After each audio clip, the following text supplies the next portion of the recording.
Het was Molendag en dat moest gevierd worden, ook hier in Stevensweert. De mensen zijn bijzonder geïnteresseerd in de oudheid, in eigenlijk de simpelheid van een molen, hoe ze die ruim 300 jaar geleden gebouwd hebben. En vakantieparken maken zich klaar voor de zomer. Proberen om midweekse boekingen te krijgen, niet alleen weekendboekingen, want weekend zit over het algemeen wel redelijk vol. Dit is Rondje Limburg. Goed dat je weer kijkt naar een nieuw Rondje Limburg. Ja, en ze zijn er wel op meer plekken te vinden, molens. Maar deze in Stevensweert stond ook in het zonnetje tijdens de Molendag. De Hompense molen die is vanaf de grond tot het bovenste wiek 37 meter hoog. En dat is hoog. Dat is vrij hoog, dus voor Limburg is het de hoogste molen. En waarom is de Nationale Molendag belangrijk voor het behoud van dit erfgoed? Nou, de Nationale Molendag, zoals het al zegt, is voor heel Nederland. En vanuit de Hollandse molen wordt dat min of meer aangestuurd. Dus het is heel belangrijk dat wij ons erfgoed in ere houden en ook mensen uitnodigen om de molen te beklimmen. Ja, wat hoop je dat de mensen, de bezoekers, opsteken van het bezoek? Nou, allereerst is het zo dat we natuurlijk bijzonder blij zijn als mensen naar boven komen. En gelukkig is dat ook met de horeca erbij, trekt dat veel volk. Maar de mensen zijn bijzonder geïnteresseerd in de oudheid, in eigenlijk de simpelheid van een molen, hoe ze die ruim 300 jaar geleden gebouwd hebben. Dus dat is zo efficiënt gebouwd en betrouwbaar. En zeer betrouwbaar, moet ik zeggen. Dus wat dat betreft, mensen zijn echt onder de indruk hoe zo'n molen werkt, hoe ze bouwt. Ze zien het vaak van buiten, maar als ze dan eenmaal binnen zijn, ze gaan de trappen op. En we hebben nogal wat trappen naar de zolder, verschillende zolders. Dus mensen hoeven ook een week niet naar fitness te gaan. Het belangrijkste verhaal is eigenlijk dat de graaf Vincent van Hompes de molen in opdracht gaf voor de molen te bouwen in 1721. 1722 was de molen klaar. Maar goed, toen werd het ook gelijk bandmolen. En dat wil zeggen dat alle boeren die op zijn landerijen werkten en woonden verplicht werden om hier hun meel of hun graan te laten malen. Dus voor de rest is dat natuurlijk belangrijk. Wij zijn bijzonder blij dat hij indertijd die molen heeft laten bouwen.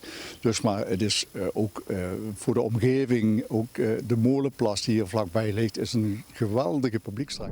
Ja, en zo komt cultureel erfgoed toch nog eens even onder de aandacht op zo'n dag. In Velde werken Kiki en Sammy aan hun fysieke en mentale gezondheid. Sammy en Kiki uit Velde doen mee aan het gezondheidsproject Lang Leven de Limburger. Bedoeld om in 4 blokken van 8 weken zowel mentaal als fysiek fitter te worden. We hadden allebei zoiets van, we zijn al langer bezig met de gezondheid. Maar het lukt nog niet gans, zeg maar, dat ze niet wie weet het willen.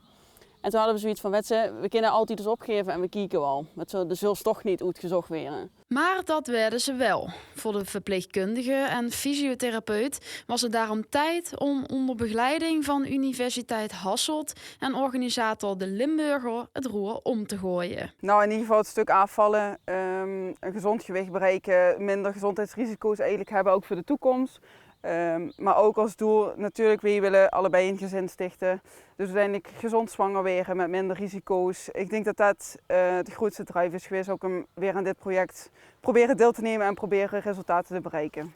We hebben nu de eerste 8 weken dan een stukje beweging gehad. En het waren eigenlijk hele kleine tips die ze eigenlijk dagelijks kunt toepassen. Die zich eigenlijk minder dan 5 minuten kosten, maar waardoor ze net toch dat extra stapje beweging had. Sneller een mandje pakken in plaats van een winkelwagen. Dan moesten ze toch weer aan het dragen, de loopt ze wat meer rond. Noordoverneet, een klein stukje gaan wandelen. Dat is eigenlijk wat we standaard nog hebben ingebouwd. Dat ze het hoeft geen kilometers te zien, maar ook eens maar een rondje met hoes of een rondje door de week. En juist omdat ze zich 8 weken lang focussen op één onderwerp, is het niet gelijk dat ze alles moesten gooien. En eigenlijk waren we gemiddeld over de hele groep, ook de 3 bloedwaardes, waren eigenlijk allemaal in een soort risico, dus net eigenlijk te hoog. En die waren allemaal nou echt flink gezakt, dus eigenlijk zit iedereen van de groep nou weer in de gezonde range. En dat zoog ze dus eigenlijk al met 8 weken bewegen wat ze dan ook kunnen bereiken. En dan heeft ze nog niet eens gekeken naar een stukje slaap, ontspanning of voeding of dat soort dingetjes. Dan heb ze hier dus, ik ben begonnen met zwemmen een uur lang. Die is dus ook meteen dat mijn activiteitsniveau omhoog schudt. En dat hier die activiteit weer wat leergeeft omdat we richting de nacht gaan. Voor Kiki en Sammy was het in het verleden lastig om patronen op een effectieve manier te doorbreken. Toch merken ze nu al verschil. Kijk, eerder, ik weet, voor dit traject zeg maar, kosten we elkaar heel goed motiveren, maar kosten we elkaar ook allebei heel erg naar onderholen, zeg maar. Zo van, oh, ik heb geen zin, ja, ik ook niet. En dan bleven we bijvoorbeeld op de bank zitten. En zit iemand anders, kom we gewoon even samen een stukje lopen, wordt die drempel een stuk lager. Straks zie je een melkboer die na 50 jaar zijn laatste ritjes maakt. Maar eerst naar iemand anders uit Helden, want die schreef namelijk een boek over de heftige ziekenhuisperiode van zijn zoontje. De afgelopen weken ben ik echt verrast en verbaasd over de vele mooie reacties die ik heb gekregen. De appjes, de mailtjes van mensen die ik ken, maar ook van onbekenden die het e-mailadres in het boek hebben gevonden en daar een mail naartoe hebben gestuurd met hun eigen verhaal. En dat heeft wel wat losgemaakt blijkbaar en ja, dat vind ik wel heel mooi. Wat begint als een gelukkige tijd voor een jong gezin uit Helden, verandert enkele maanden later in een nachtmerrie. De zoon van Ruud Peters uit Helden wordt in november 2024 kerngezond geboren, maar raakt op 4 maanden leeftijd ernstig ziek door een bacteriële infectie. De veroorzaker blijkt de gevreesde pneumokok die bij hem een hersenvliesontsteking veroorzaakt. Kerngezond geboren, niks aan de hand en eigenlijk van de een op de andere dag heel hard achteruit gegaan. Toen zijn wij naar de huisartsenpost gegaan in Venlo en dat was eigenlijk ook meteen de laatste dag dat we thuis waren, want we zijn vanaf toen eigenlijk 4 weken lang in het ziekenhuis geweest. Eerst enkele dagen in Venlo en toen overgebracht naar Maastricht voor de specialistische kindergeneeskunde en de MRI's die ze daar hebben. Een heftige tijd volgde met veel onzekerheid. Ja, zeker die dagen dat het echt spannend is, dan weet je eigenlijk gewoon niet waar je het moet zoeken. Je wilt heel graag helpen, maar je kunt niks, je bent heel machteloos. En uiteindelijk is het fijn om te zien dat hij het allemaal beetje bij beetje opkrabbelt met hulp van de medicatie en de behandelingen. En vanaf dan is het nog steeds niet een rechte lijn omhoog, dan is het steeds een beetje vooruit, een beetje terug. Maar dan is hij in ieder geval wel al stabiel. En vanaf toen hebben we ook weer de hoop gekregen van dat het goed kan komen. En hebben we daar uiteindelijk na 25 dagen ziekenhuis Nout weer mee naar huis kunnen nemen. Ruud legde het vast. Van de hoop en angst tot de weg naar boven met lichtpuntjes. Het was voor mij een heel duidelijk moment. We lagen op de intensive care, dus het was wel echt op een van de meest spannende dagen. Hij had de nacht daarvoor een epileptische aanval gehad en het zag er allemaal niet goed uit.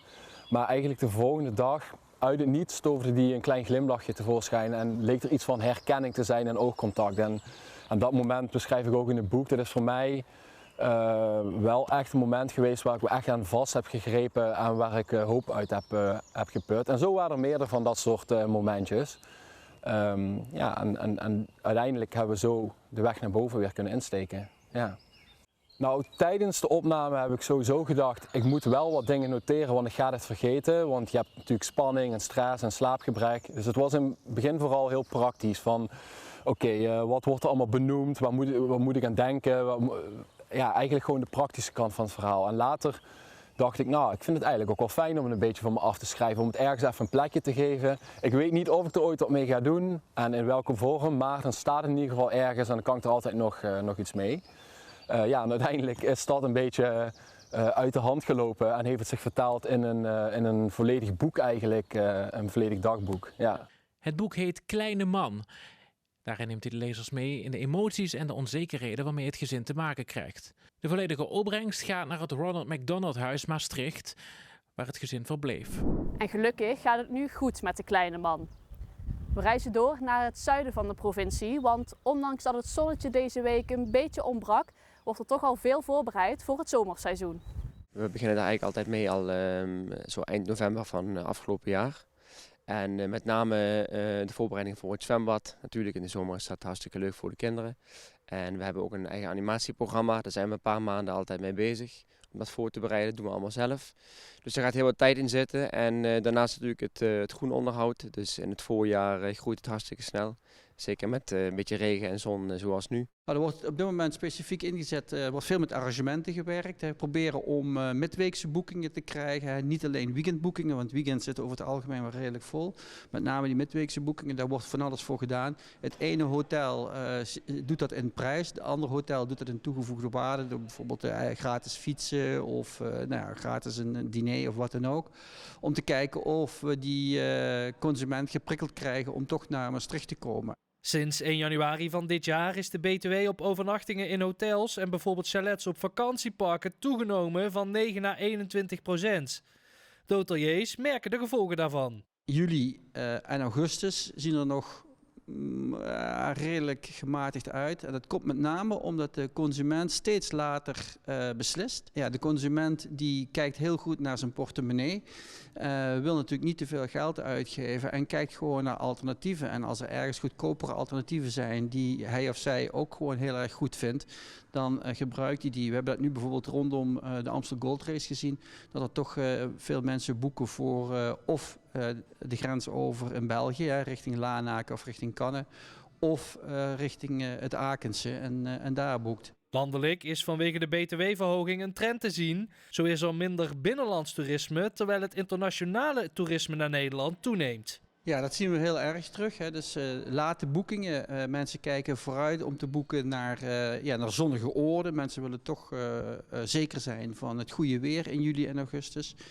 En we zien nu op dit moment nog geen echte trek naar Maastricht of nog geen verhoging van de vraag. Des te anders is dat voor de camping in Gulpen. De BTW op camper- en kampeerplaatsen is namelijk niet verhoogd. We hebben voornamelijk Nederlandse gasten, ik denk wel 95% ongeveer. Een paar Belgen, een paar Duitsers, soms wat Franse mensen. En nog eventjes over die BTW-verhoging. Dus je zei die is al niet verhoogd voor campingplaatsen. Merken jullie daar dan geen enkel effect van? Nou, niet direct. Ik bedoel, we merken wel dat kamperen heel populair is nog steeds. En dat ook steeds nog jonge gezinnen het ontdekken. Dus dat die ook nog blijven kamperen, dat vinden we hartstikke mooi. De btw-verhoging voor de vakantiewoningen en de chalets en zo, daar hebben wij dus niet direct last van. Of daar merken we niet zo heel veel van. Maar we hopen wel dat het natuurlijk voor het kamperen het laag tarief blijft. Want anders gaan we dat zeker wel merken, denk ik. Ja, hopelijk blijft het zonnetje de komende tijd weer wat meer schijnen. En krijgen we met z'n allen weer dat fijne vakantiegevoel. Wie ook met vakantie kan, of eigenlijk met pensioen, is Ton Kempen uit Helden. Na ruim 50 jaar maakt hij binnenkort zijn laatste ritjes in een melkbus. Dat is toch de laatste, ja? Ja.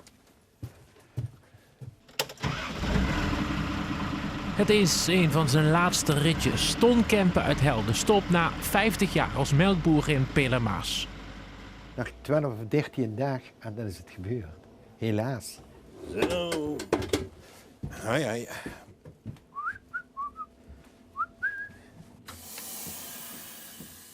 Ik wou eerst met 18 al zelfstandig werken, maar dat mocht niet. Toen was het 23 jaar. Toen kon ik dat overnemen van mijn laatste baas, want ik heb maar 1 keer gesolliciteerd. En toen ben ik zelfstandig geworden en ik heb er eigenlijk nooit geen dag spijt van gehad. Nee, het is wel niet altijd even makkelijk geweest. Ik ben ook een keer heel hard ziek geweest en ook moeilijkheden gehad met bepaalde dingen. Maar dat heeft me ook sterker gemaakt, zeg ik altijd. Ja. En daar heb ik er spijt van. Nee, ik zou morgen de dag zeggen, jongens, begin eraan en ga je eigen weg. Inmiddels zijn we al ruim 50 jaar verder. 5 dagen in de week van 60 tot 70 uur. Ton helpt, begeleidt en maakt een praatje. Maar we helpen nog wel, hè? Ja. Mensen willen aan de deur geen gezeur. Gezeur hebben ze binnen de deur al af en toe. Dus dat willen ze zeker niet voor de melkboer hebben. Wanneer is het zo oud? 30 mei. Dat is mijn laatste zaterdag. Helaas geen opvolger, helaas. Ja, niks aan te doen. Ja. Hij is de laatste melkboer van Pelermaas. In heel Noord-Limburg blijft er met zijn vertrek nog maar 1 over. Het imago van melkboer is gewoon, het zien maar wat mensen, maar het zien ook echt ondernemers. Ja, het is gewoon heel erg jammer. Van de 4000 melkboeren die we toen zien gestart, in de jaren 80 of 70 zou ik zeggen, zitten er nog 40 over. Collectors item, hè? Uitstervend ras. Mag niet opgeschoten worden. De klanten bij wie Ton altijd aan de deur kwam, vinden het jammer dat hij stopt. Ja, dat vond ik altijd heel makkelijk. Nee, wat dat gaat heel erg goed. Met service. En die gewoon nog missen, joh. Echt waar. Ja, het is jammer. Maar ja, Ton, eens hoort het op, hè, jong. Eens hoort het op. Als ze 67 bent, hoort het er een keer op, hè. Ik moet of een nieuwe wagen kopen, nieuwe systemen weer voor te betalen en voor te tellen en dergelijke. En dan moet ik wel 5, 6 jaar vooruit en dan denk ik van, het is goed.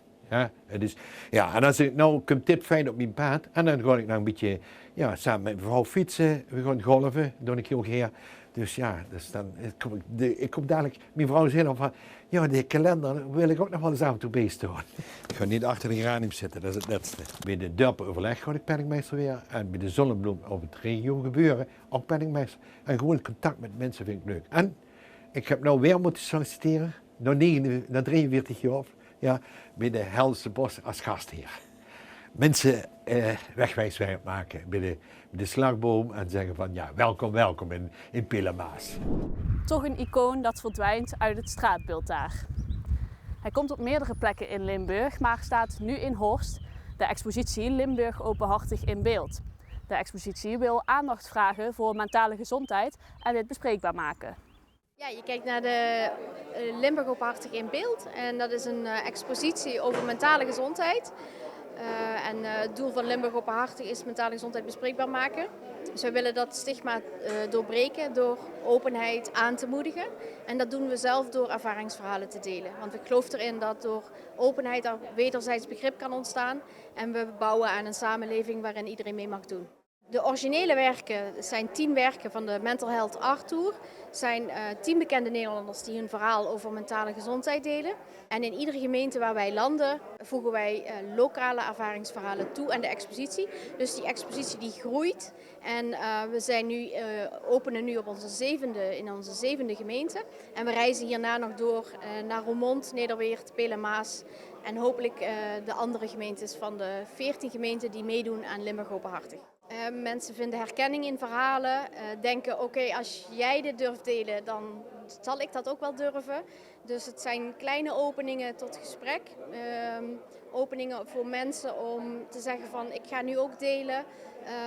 Maar ook dat mensen zeggen oké, zit het zo, dan probeer ik ook meer begrip te hebben voor mentaal lijden. Kan ik mijn oordeel wat beter aan de kant zetten. Een van de lokale portretten werd gemaakt van Belinda van Zuttem. Ik hoop dus dat er ook mensen zullen zijn die als ze onze verhalen lezen of horen, het min of meer een beetje door kunnen geven aan elkaar. En misschien dat er ook nog mensen zijn met mentale problemen die uiteindelijk ook naar buiten durven te komen, zeg maar. Ja, en ondanks dat de expositie nog een rondje Limburg gaat maken, zit dat van ons er alweer op. Volgende week zijn wij er gewoon weer met nieuwe lokale verhalen. Tot dan!